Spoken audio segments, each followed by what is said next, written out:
I lived in the cabin out in Canada with my wife and two kids for almost 10 years. It was the life we all enjoyed, living out in the peaceful and quiet forest. The location of our cabins was very isolated with no roads, even loading to it. However, there were several other families that lived out in the cabins few miles around us. Over time, thin and faint passes formed between our cabins as we would often trade and enjoy each other for dinner. We had a small farm for vegetables as well as a variety of livestock. Overall, our lives were good and quiet for years, but things took a very sudden turn. I was late one night, sitting in our living room, reading as I usually did, when I heard the cattle starting moving around frantically outside. This was really unusual this late at night, so I went over to the window facing our backyard. I moved the curtains aside. Of the cattle were on the far left side of the field, moving quickly as if they were running away from something. I shifted my gaze over to the right side and I couldn't see much through the darkness. But after my eyes adjusted, I was able to make out a very large deer standing partially behind the trees facing the house. It was very still, not moving at all, just looking in my direction. I couldn't tell if it was looking at me directly, but it gave me very uneasy feeling. I didn't understand why the cattle could run from a deer, but think as it was nothing. It was nothing dangerous. I closed the curtain and went back to reading. A few more weeks go by, as usual, before my wife wakes me up in the middle of the night. I say, "What's going on?" She told me, "Be quiet and listen." I could see the fear in her eyes, as if she'd been up for a while now. Very quietly, I could hear something moving around the cabin slowly. It sounded as if someone was dragging a stick along the walls all the way around.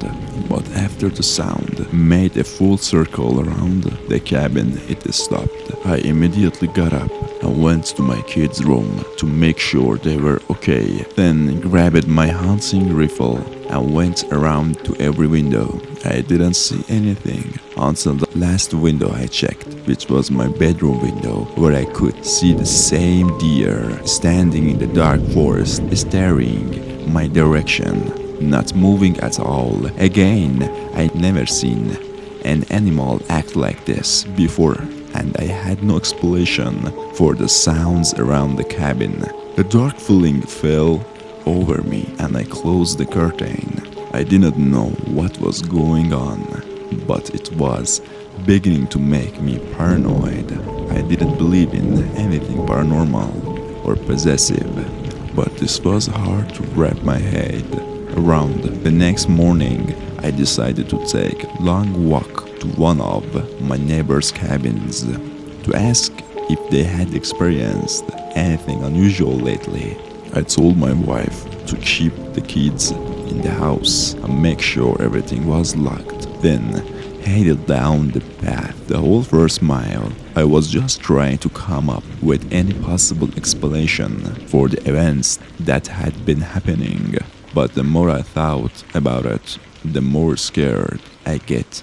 Halfway to my neighbor's cabin, I got a weird feeling, and almost instantly I heard leaves rustling behind me. I turned around and met the eyes of deer standing right on the path, just 15 to 20 feet from me. Staring into its eyes, chills ran down my entire body as I noticed white around its iris and the small pupils, a distinct features to that of human eyes. I turned back around and ran all the way to my neighbor's cabin, practically in tears, as I had just witnessed something that I believed could not even be true. Thankfully, my neighbor was home and settled me down when I arrived. He seemed worried for me, but in a different kind of way than I was expecting. When I told him of what I'd seen, he didn't even seem surprised.